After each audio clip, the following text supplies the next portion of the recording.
ఆసుపత్రికి వచ్చే రోగులకు వైద్యాధికారులు సిబ్బంది అందుబాటులో ఉండి మెరుగైన వైద్య సేవలు అందించాలని వికారాబాద్ జిల్లా కలెక్టర్ ప్రతీక్ జైన్ అన్నారు. బుధవారం ప్రభుత్వ ఆసుపత్రిని జిల్లా కలెక్టర్, సబ్ కలెక్టర్ ఉమాశంకర్ ఆకస్మిక తనిఖీ చేశారు.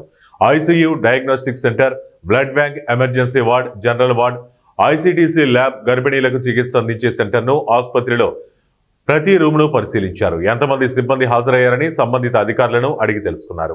డాక్టర్ సమయపాలన పాటించాలని ఆదేశాలు జారీ చేశారు. అత్యవసర విభాగం సిబ్బంది అందరూ అందుబాటులో ఉండాలని ఆదేశించారు. శానిటేషన్ సిబ్బంది హాస్పిటల్ను శుభ్రంగా ఉంచుకోవాలని ఆదేశించారు. ఓపీని తనిఖీ చేశారు. ఆసుపత్రికి వచ్చిన పేషెంట్కు వివిధ పరీక్షల నిమిత్తం ప్రైవేటు ల్యాబ్కి పంపించరాదని ఆదేశించారు. మందుల రూమును పరిశీలించి అవసరమైన మందులను అందుబాటులో ఉండేలా చూడాలన్నారు. వర్షాకాలం ప్రారంభమైనందున సీజనల్ వ్యాధులు ప్రబలకుండా అత్యవసర మందులను అందుబాటులో ఉంచుకోవాలని, నిత్యం వైద్యులు అందుబాటులో ఉండి ప్రజలకు మెరుగైన వైద్యం అందించాలని అన్నారు. ఆసుపత్రికి వచ్చే పేషెంట్లతో మర్యాదపూర్వకంగా వ్యవహరించాలన్నారు.